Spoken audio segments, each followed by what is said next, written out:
Acá tenemos otra pregunta.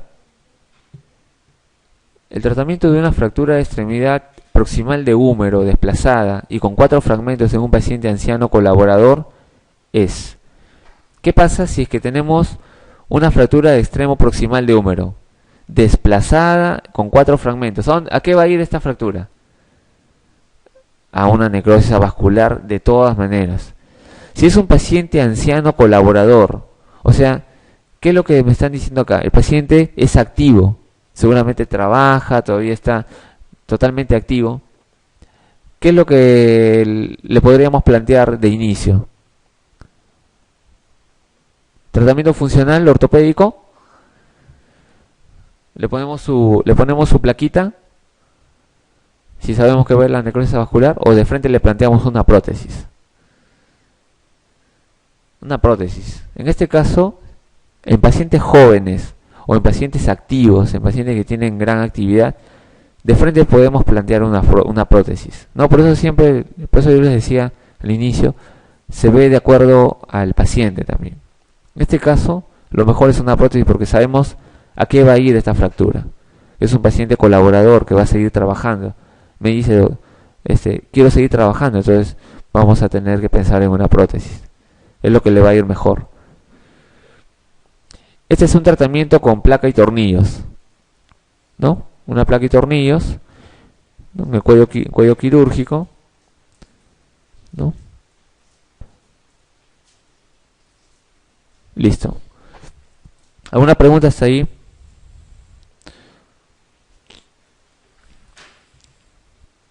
¿Ninguna? Seguimos entonces. Tenemos acá lesiones del miembro superior en general. Acá tenemos una pregunta. ¿Cuál de las siguientes no es una indicación para el tratamiento quirúrgico de entrada en las fracturas de diáfisis humeral? Muy bien. Tenemos nosotros acá que ver primero la diáfisis humeral, ¿no? Bueno, ya han visto la cabecita del húmero, y la diáfisis humeral, digamos, va a tener en la parte posterior un canal que le llamamos el canal de torsión humeral, que está en la región posterior del húmero. Por detrás, justo por este canal, va a pasar un nervio muy importante, que es el nervio radial. El nervio radial está prácticamente encima del periósteo del húmero en la región posterior, justo en este canal de torsión del húmero. Entonces vamos a tener que si hay una fractura en el tercio medio del húmero, el nervio radial se puede ver comprometido. Puede sufrir cualquiera de las lesiones que nosotros pues conocemos, ¿no? Una axonotmesis, una neurotmesis, o simplemente lo que le llamamos una compresión del nervio, y puede verse comprometida la movilidad de la mano. El nervio radial lo que va a hacer es hacer la extensión de la mano y levantar el primer dedo, ¿no? Hacer el ok, ¿no? Que decimos, o la extensión de la mano. Ahora, ¿cuál de las siguientes me dicen acá no es indicación para tratamiento quirúrgico de entrada? Como estábamos viendo en diapositivas previas, el tratamiento de entrada para una fractura de diáfisis humeral no siempre, ¿no han visto, no? Esos colgantes, no han visto de frente pues un tratamiento, digamos, quirúrgico de inicio, ¿no? Entonces, cuando tiene posibilidad ortopédica, se va a plantear el tratamiento ortopédico con un yeso colgante, un cabestrillo, un inmovilizador. Pero cuando tenemos en todo caso tratamientos quirúrgicos y cuando no tenemos tratamiento quirúrgico. Cuando nosotros tenemos fracturas de antebrazo ipsilateral, es decir, se rompió el brazo, ¿no? El húmero, y se rompió el antebrazo, vamos a tener que el codo va a estar flotando, y de ahí viene su nombre, ¿no? Cuando tenemos fracturas de antebrazo ipsilateral se llama codo flotante. Y si está flotando el codo, voy a tener lesión nerviosa y lesión vascular. Entonces, esta es indicación absoluta para operar, absoluta quirúrgica. En este caso sí hay que operar, de todas maneras. ¿Qué pasa cuando hay fractura bifocal? Es decir, en dos focos de fractura, el húmero se rompió en dos focos y hay un fragmento flotando. ¿Se podrá pensar en un tratamiento ortopédico? No. ¿Por qué? Si yo lo trato ortopédicamente, así no esté desplazado, un lado va a pegar y el otro lado no va a pegar, porque esa es la regla. Entonces, y aparte de eso va a estar inestable, se puede rotar, puede haber más lesión nerviosa, etcétera. Entonces, fractura bifocal es tratamiento quirúrgico absoluto. Cuando es una fractura patológica, por ejemplo, una paciente que viene con un osteosarcoma, viene con su osteosarcoma, ¿no? En el muslo, por ejemplo, un osteosarcoma, una pelota enorme, ¿no? De hueso, hizo metástasis en el húmero y se fracturó su húmero. ¿Se opera o no se opera? ¿O lo trata ortopédicamente? En este caso, esta pacientita debe ser tratada quirúrgicamente. En fracturas patológicas, si yo sé que hay un antecedente patológico, por ejemplo, una osteogénesis imperfecta, un paciente que tiene una fractura, 2 fracturas, 30 fracturas, 40 fracturas, es indicación quirúrgica también. Hay que estabilizar esos huesitos quirúrgicamente. En un paciente politraumatizado, que tiene 2 o más lesiones, las cuales unas comprometen la vida, además de fracturas, ¿tengo que estabilizar las fracturas? ¿Sí o no? Sí, pero acuérdense que en un politraumatizado, el tratamiento de las fracturas no es de inicio. O sea, tengo que tratar las fracturas, sí. O sea, ¿tiene indicación quirúrgica? Tiene indicación quirúrgica. Nadie va a decir no tiene indicación quirúrgica. Pero no es el manejo de inicio de la emergencia. ¿Está bien? Entonces, tengan cuidado con esta pregunta. Sí, es quirúrgico, claro, pero no de inicio. No vayan a confundir que no es indicación quirúrgica. Sí es indicación quirúrgica, pero no de inicio. Es diferida. Estabilizan los médicos intensivistas, estabilizan los cirujanos, ya no hay lesión de órganos vitales abdominales, el neurocirujano también descartó o bueno, evolucionó favorablemente su TEC, etcétera, qué es lo que haya tenido, fracturas costales, trauma torácico, N cosas puede haber, estabilizan todo y lo pasan para estabilizar las fracturas de tratamiento quirúrgico. Paresia del nervio radial. Entonces, una paresia del nervio radial por compresión de la fractura, ¿no? Por ejemplo, un paciente se fracturó el húmero en el tercio medio y ahí está el canal de torsión y el huesito pues ha estado presionando el nervio. Viene, lo estabilizamos y le colocamos su yeso colgante, pero no puede levantar la mano ni puede extender el primer dedo. ¿Lo tengo que operar sí o sí? No, porque esta paresia va a mejorar conforme pasen los días, ¿no? O los meses. Entonces esa movilidad lo va a recuperar poco a poco. No es indicación quirúrgica, entonces, una paresia del nervio radial, porque eso puede evolucionar bien posteriormente. Y acá tenemos las lesiones,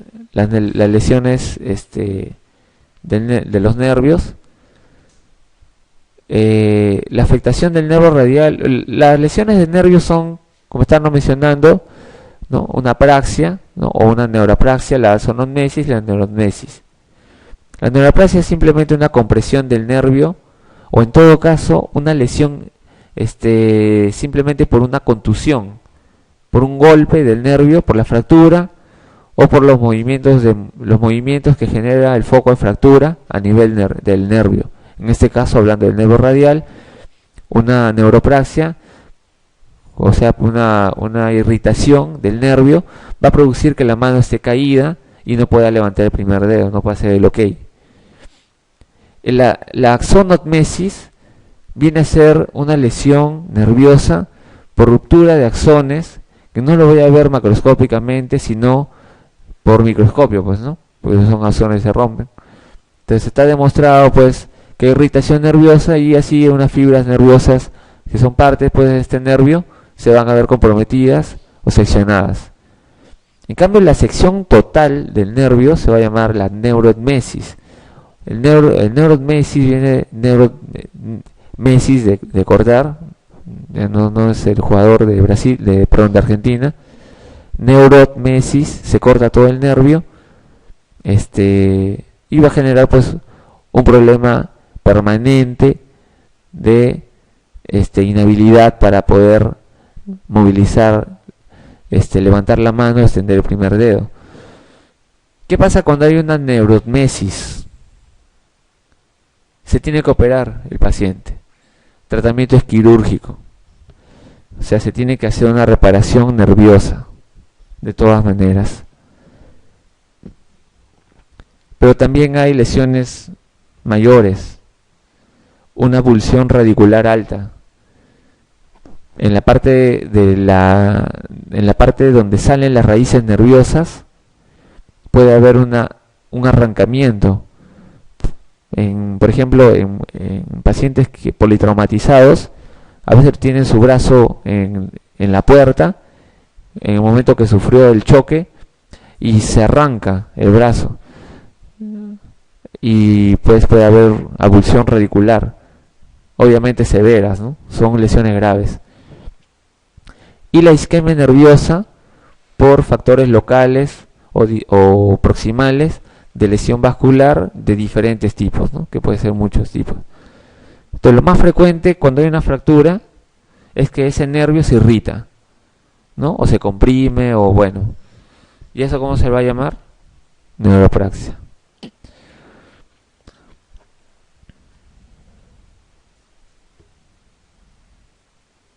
Y ahí es de manera para que sepan.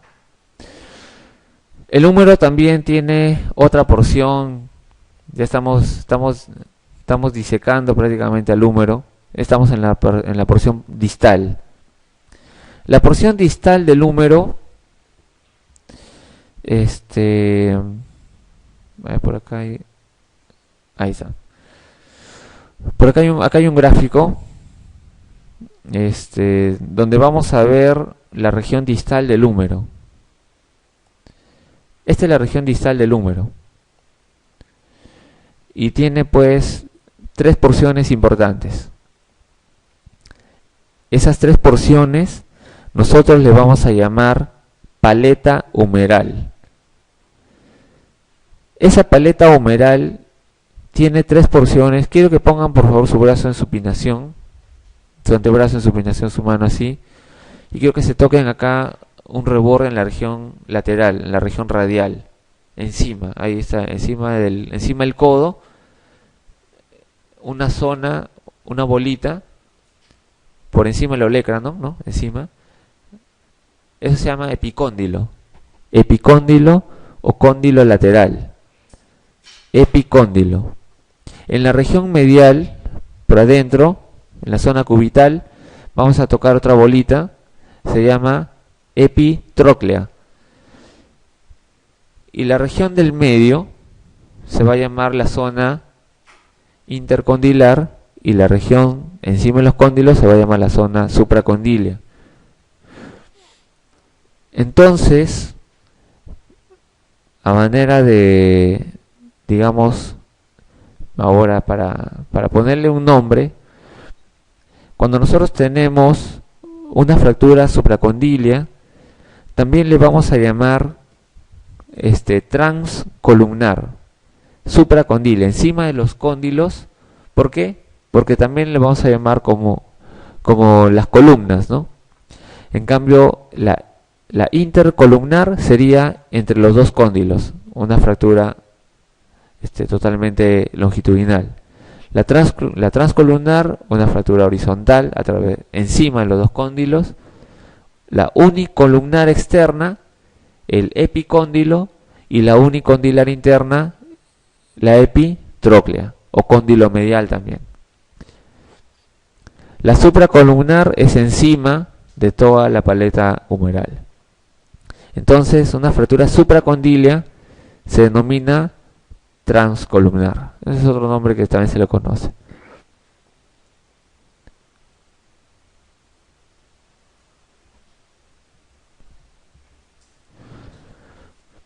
Ya. Acá tenemos la fractura más frecuente del codo infantil. Acá tenemos pues varias lesiones. Acá tenemos, por ejemplo, fractura epitroclear, fractura del olecranon, fractura supracondilia en flexión, fractura supracondilia en extensión y fractura del cóndilo externo. Bueno, esto sí van a tener que, digamos, usar como, en este caso, memoria. La fractura más frecuente del codo infantil es un niño que, por ejemplo, se colgó de un árbol pequeño, ¿no? O del columpio o del pasamanos y se cae. ¿Y qué es lo que hace el niño? Usualmente hace esto, estira su manito y se cae. Cae en extensión y la paleta humeral se va a romper. Y va a generar una fractura, como es un estrés axial, va a generar una fractura axial. Entonces va a ser una supracondilia. Eso es lo más frecuente. Eso es lo que hace el niño. Él se defiende así. El niño casi siempre cae con la mano, cuidándose. Esa es la más frecuente. A pesar que el trauma fue indirecto, ¿no? Por ejemplo, pueden preguntar lo siguiente. Niño que se cae, ¿no? De una altura de medio metro, en extensión, ¿no? Y no puede movilizar el miembro superior. ¿Cuántas fracturas pueden haber ahí? Entonces, ahí de repente ponen, no moviliza el codo. ¿Cuál sería la fractura? Y les ponen una serie de fracturas. Fractura del olecranon, fractura de epicóndilo, fractura epitróclea, fractura supracondilia. ¿Cuál sería? Sería la fractura supracondilia. ¿Ya? Ahora, el niño también, cuando se cae en extensión, también a veces se luxa solamente. Se luxa. También se puede luxar. ¿Ya? Pero cuando hablamos de fractura, vamos a mandarnos a supracondilia. Acá tenemos la zona de la paleta humeral. Todo esto es la paleta humeral. Acá tenemos nuestro epicóndilo, nuestra epitróclea. Acá está la tróclea, ¿no? Como un capitellum. ¿Está bien? Y la zona, la fractura supracondilia.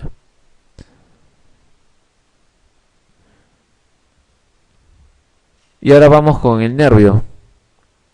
¿Cuál es el nervio más comúnmente afectado en la fractura supracondilia de húmero? ¿Qué nervio pasa por ahí? Nervio radial, ¿no? ¿El circunflejo será? No, pues no está lejos, el circunflejo está arriba, ¿no? La cabeza humeral. Músculo cutáneo, por atrás. El mediano, en la parte más medial, ¿no? Junto con la arteria humeral. El radial. ¿Y el cubital? ¿Dónde pasa el cubital? ¿Por dónde? ¿Por debajo de qué? De la epitróclea. ¿Está bien?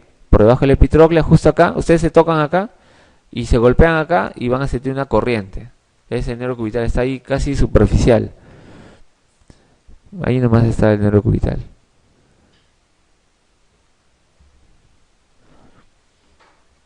La principal complicación de la fractura del cóndilo humeral es... ¿Cuál sería la principal complicación? Cuando nosotros hablamos de cóndilo humeral, estamos hablando de una zona también, digamos, externa. ¿Por qué? Cuando nosotros hablamos del cóndilo, un gráfico... ¿Se acuerdan a ver, la paleta humeral, por acá había un gráfico de la paleta humeral. Acá está. Ya, miren esto de acá. Eso de acá, el epicóndilo y la epitróclea, son puntos, digamos, externos. Estos también tienen irrigación terminal, estos extremos de acá.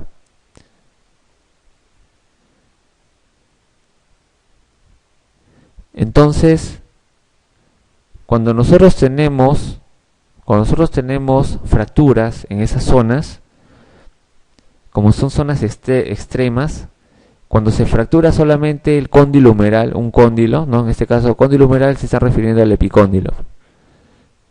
¿Qué cosa voy a tener? Pseudoartrosis, lesión del nervio cubital, lesión del nervio músculo cutáneo, necrosis ósea o lesión de la arteria cubital. Estoy teniendo acá necrosis ósea. ¿Está bien? Porque es un fragmento, digamos, es un punto extremo, ¿no? Entonces, acá tenemos necrosis de ese fragmentito. Se necrosa. ¿Y es importante eso o no?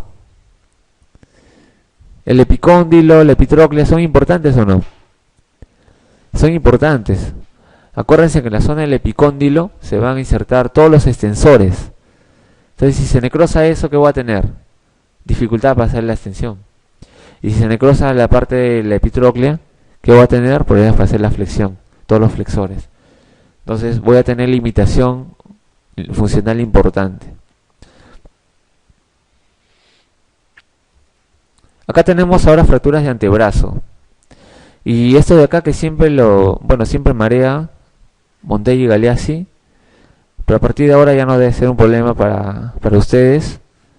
Las luxofracturas de Montella y las luxofracturas de Galeazzi. Quiero que extiendan su mano otra vez en supinación, flexión de su codo, y quiero que separen los dos primeros dedos y los tres últimos dedos. Si ustedes se dan cuenta, su dedo pulgar y su dedo índice van a hacer una G. Entonces ahí me está diciendo que por ahí está Galeazzi. Y los tres últimos dedos van a hacer una M. Entonces por ahí está Montella. Eso me va a enseñar dónde está la fractura. Entonces, donde está la G, la fractura va a estar en la zona del radio. Y la luxación, ¿dónde se va a luxar? El cúbito. ¿Dónde está la zona más débil del cúbito? ¿En la tróclea, acá, en el olecranon, o está en la zona distal? La zona distal, ¿sí o no? Entonces, si se fractura el radio, Galeazzi, ¿dónde se va a luxar? La estiloides cubital. Y si se fractura el cúbito, el Montella, ¿dónde se va a luxar el radio? ¿En la tremenda apófisis distal que tiene? ¿O se va a luxar la cabecita? La cabecita del radio. Entonces, si se fractura Montella, el cúbito, se va a luxar la cabeza del radio.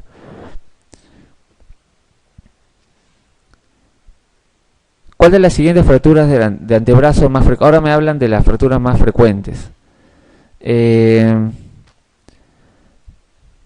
Cuando una persona se cae, ¿qué es lo que hace usualmente? Ustedes cuando se caen, ¿qué es lo que hacen?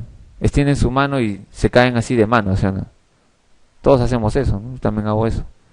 Cuando estoy cayendo, pongo mis manos. ¿Y qué es lo más frecuente? ¿Y dónde va el mayor impacto? ¿Dónde va el mayor impacto cuando nos caemos así? Va en la zona de la muñeca, porque nosotros nos caemos de manos. La mayor fuerza cae en la muñeca. A veces hacemos movimientos de flexión o movimientos de rotación y ahí ocurren fracturas raras, pues. Luxofracturas de Montella, de Galeazzi, fracturas de radio aislada, fractura de cúbito aislada. Pero lo más frecuente es que se rompa ¿dónde? En la zona más distal del antebrazo. O sea, la muñeca, en la zona distal, se fractura el radio, se fractura el cúbito en la zona distal, en la zona metafisiaria de ambos. Que son las fracturas de Coles, ¿no? Más frecuentes. De ahí vienen la fractura de Smith y la fractura de Barton. Las fracturas de Coles una fractura a 2.5 centímetros de la articulación radiocarpiana, hablando del radio, una fractura totalmente axial, ¿no? Horizontal. Puede haber también abulsión del estiloides cubital, que lo jale el ligamento triangular hacia la región distal. Fractura de Colles típica. Con el dorso en tenedor, la muñeca hacia arriba, el antebrazo hacia abajo, y una leve desviación y una angulación hacia la región, digamos, en este caso radial.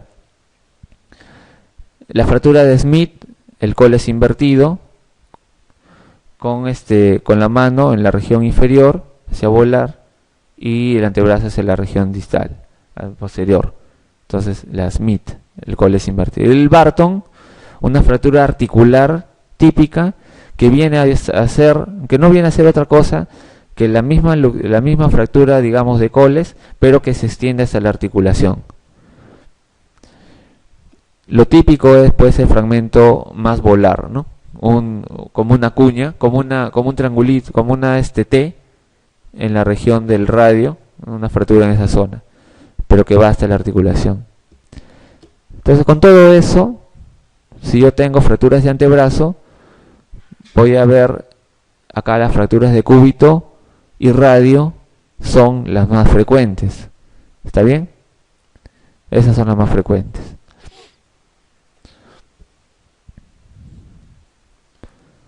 ¿Y qué cosa voy a hacer cuando tengo una fractura de antebrazo? ¿Qué es lo que vamos a hacer? En adultos, esas fracturas de antebrazo generalmente se tratan, bueno, acá me hablan en general, ¿no? Las fracturas de antebrazo en los adultos se tratan generalmente con... vamos a desmenuzar eso de acá. ¿Qué es una férula de yeso? Una férula de yeso es un aparato que se fabrica con un yeso, con algodón y con vendas, que va a fijar solamente una cara en este caso del segmento que queremos inmovilizar. Por ejemplo, una férula braquiopalmar, o sea, del brazo hasta la mano, es, digamos, un medio yeso. Solamente ponemos en la región, digamos, inferior, y se colocan vendas. Solo es para inmovilizar. Solo es para inmovilizar.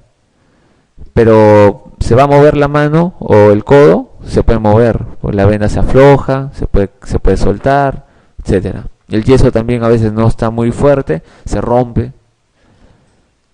Un yeso, cuando hablamos de yeso, estamos hablando de un aparato cerrado, tubular. En este caso antebraquial, o sea, del brazo hasta el antebrazo. En este caso, pues, es un yeso cerrado, mucho más estable y me da una mayor fijación para los elementos que quiero estabilizar. Tornillos de tracción. Cuando me hablan de tornillos de tracción, me están hablando de... Hay unos... son tornillos, ¿no?, que se colocan en la región, digamos, a las zonas distales y proximales a una fractura, ¿no?, que me sirven pues para poner un elemento de tracción, como lo que le llamamos tracción esquelética. Eso se llama tornillo de tracción, con un peso, para que jale todo el tiempo, digamos. El fijador externo es parecido al tornillo de tracción, pero con algo más. Ya se colocan ya unas varillas en el hueso, en la región proximal y distal a la fractura, y una barra para estabilizar. Entonces, un fijador externo ya me deja en una posición estable para, digamos, para poder resolver una fractura, ¿no? Y tenemos las placas atornilladas o clavos intramedulares, que son plaquitas con tornillos, como habíamos visto por ahí en una de las diapositivas, en un húmero que habían puesto placas y tornillos. Y también clavitos intramedulares se pueden colocar a través del hueso para servir de tutor, ¿no?, en una fractura, por ejemplo, de Galeazzi y Montella. Ahora, ¿cuáles son los términos actuales del tratamiento de fracturas? Los términos actuales del tratamiento de fracturas, cuando nos hablan de adultos, me están hablando de un paciente económicamente activo, que seguramente tiene su familia, tiene su trabajo, que yo lo tengo que reincorporar rápidamente a la actividad laboral.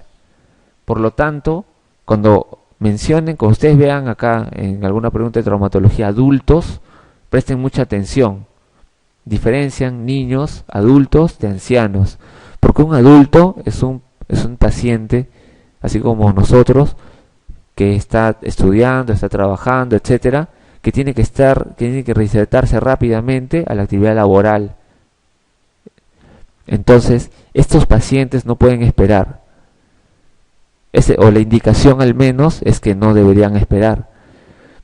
Entonces, ¿qué es lo que pasa? Un yeso va a resolverme el problema, sí, pero va a demorar un poquito más. De repente, así sea una semana más o 2 semanas más, ya es bastante para lo que va a generar este paciente económicamente activo.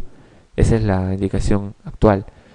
Entonces, para estos tipos de pacientes adultos, cuando tienen fractura de antebrazo, la indicación actual es placas con tornillos o tutores con clavos intramedulares para poder reinsertar rápidamente al paciente en la actividad laboral o académica, etcétera, lo que esté realizando. ¿Ya? Pero muchas veces también se colocan los yesos braquiopalmares, ¿ya? Braquiopalmares, porque hay que estabilizar una articulación anterior y una posterior a la fractura. Los yesos braquiopalmares con reducción incruenta, ¿no? En emergencia. Pero esta es la indicación actual. Placas con tornillos.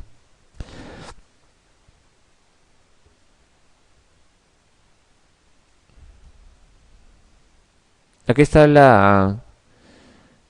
lo que yo les estaba mencionando hace un rato. La desviación típica de la fractura de Coles, ya saben, ¿no? ¿Hacia dónde se va? Hacia dorsal, se va hacia radial, hacia esta parte, ¿no? Y en su pinación, ¿no? Acá tenemos pues la fractura de Coles, no sé, para que la miren nomás. Ahí está, en esta zona, ¿no? A 2.5 centímetros de la articulación radiocarpiana, aquí, a 2 centímetros, 2,5 acá, 1 pulgada. Esa es la típica, ¿no? Ahí está la desviación. Miren, hacia dorsal, un poquito supinado y un poco hacia radial. Acá está hacia radial. ¿Y por qué hacia radial? Por esto. Miren la forma del cúbito. Y miren la forma del radio. Es como un eje, es como que hay una inclinación, ¿no? Hacia la parte del radio. ¿Qué pasa si, miren, la mayor cara articular, ¿quién lo da? ¿El radio o el cúbito? La mayor cara articular, ¿quién lo da? El radio o el cúbito, está obvio ahí. El radio. ¿Y qué pasa si se rompe el radio? ¿Quién va a llevar el fragmento? ¿Quién va a llevar la mano prácticamente? El radio. Entonces, ¿hacia dónde se tiene que ir? Hacia el radio. ¿Está bien? Pues esa es la explicación. Pues se va, si casi toda la cara articular está del radio, se va a ir hacia el radio porque va a jalar toda la articulación hacia donde se fractura. Ahí está, ¿ven? ¿Ven? Se fractura, se va hacia el radio. Listo.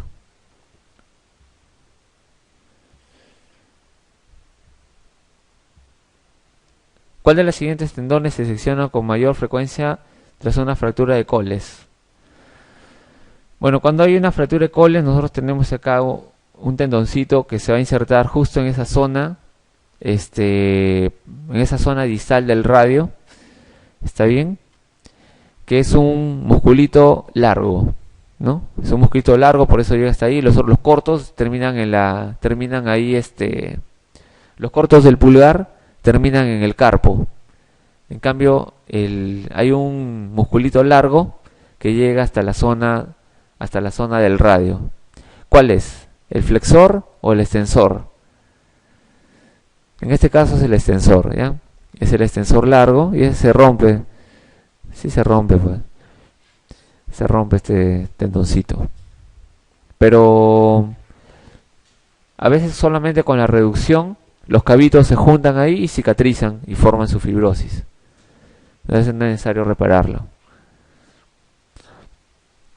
¿Qué sintomatología asociada produce típicamente la luxación del semilunar? Bueno, acá tenemos algo importante. Cuando un paciente se cae sobre su palma, puede no sufrir ninguna fractura, o puede sí sufrir fractura de radio, del cúbito en la zona, digamos, una fractura de Coles, una fractura de Smith, etcétera. Pero si se cae de manera, pues, apoyando el carpo, podemos tener lesiones importantes. Otra vez quiero que vean su mano. En la zona más radial, acá del primer dedo, vamos a tener en el carpo una primera prominencia. Esa pequeña prominencia es el semilunar. Semilunar. ¿Ya? Semilunar. Y tenemos otra prominencia, pero en la zona cubital, por acá. Es el pisiforme. ¿Está bien? Semilunar y pisiforme. ¿Sí se acuerdan de la memotecnia, no? De los huesitos. ¿Se acuerdan, no?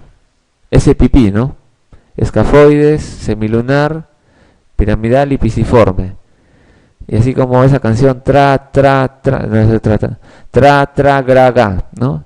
Trapecio, trapezoide, grande y ganchoso, ¿no? Entonces esa es la memotecnia de radial a cubital. ¿Está bien? De radial a cubital. Entonces acuérdense de esa memotecnia, ese pipí y tra, gra, ga. ¿Está bien? Ahora, ¿qué pasa si yo me caigo en extensión con ligera rotación interna y me golpeo justo donde está mi semilunar? Hay esa prominencia. ¿Se puede luxar o no? ¿Los huesos del carpo se pueden luxar? Claro, se pueden luxar, especialmente las prominencias. Entonces se luxa, se puede luxar.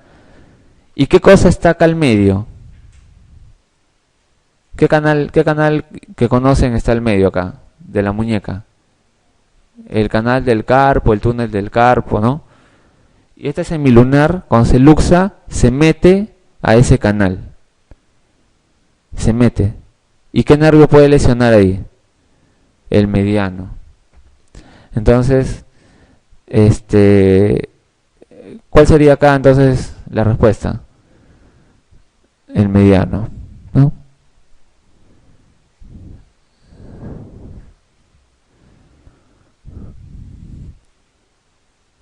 Acá tenemos otra lusofractura también conocida. Vamos a irnos con el primer radio. Con el primer radio, el primer dedo. ¿Está bien? Falanges son todas las que se mueven acá. Las que están sin digamos, sueltas. Las que están sueltas son falanges, ¿no? F1, F2, F3, ¿no? Falanges proximal, media, distal. ¿Está bien? Proximales, media, distal. Y acá hay unos radios también acá. Unos huesitos largos. Acá. ¿Cómo se llaman esos? Metacarpos. Los metacarpianos. Los metacarpianos son huesitos que son extensiones, así como las falanges, pero que están cubiertos pues por tendones, músculos. Están agarrados ahí los músculos interóseos, los lumbricales por los costados, los arcos palmares arteriales, venosos. Hay nervios, hay un montón de cosas encima de los metacarpos. Y más proximal, los huesos del carpo, los que ya hemos mencionado con las memotecnias. Entonces, cuando tenemos el primer radio, este primer metacarpo, ¿no? Acuérdense del primer metacarpo, el primer dedo, pues, ¿no? El pulgar. Entonces, en la base de este metacarpo tenemos bastante movilidad. Pero ¿qué pasa si alguien se cae en extensión y justo cae sobre ese primer dedo. Se introduce, se dobla todo el dedo, ¿no?, en la región del metacarpo y se hunde. Se hunde. Puedo tener fracturas asociadas con luxaciones. Cuando es un trazo simple, le voy a llamar luxofractura de Bennett. Cuando es un trazo simple. ¿Qué es lo que hago? Tracciono, pongo mi yeso y se acabó. Y pega. Pero ¿qué pasa cuando es con minuta o tiene un trazo en T o en Y? En la región carpo, metacarpo del primer dedo, ¿no? Porque carpo, metacarpo justo en esa zona. ¿Quién está continuando ese primer radio? Ese primer el primer metacarpo. ¿Qué huesito? El trapecio. Entonces puede haber una luxación trapecio metacarpiana. ¿Está bien? Pero ese es en la luxofractura del otro tipo, ¿no? En la más compleja, que se llama de Rolando. Entonces, cuando es una simple, es Bennett. Cuando es una compleja, con luxación trapecio metacarpiano, es de Rolando.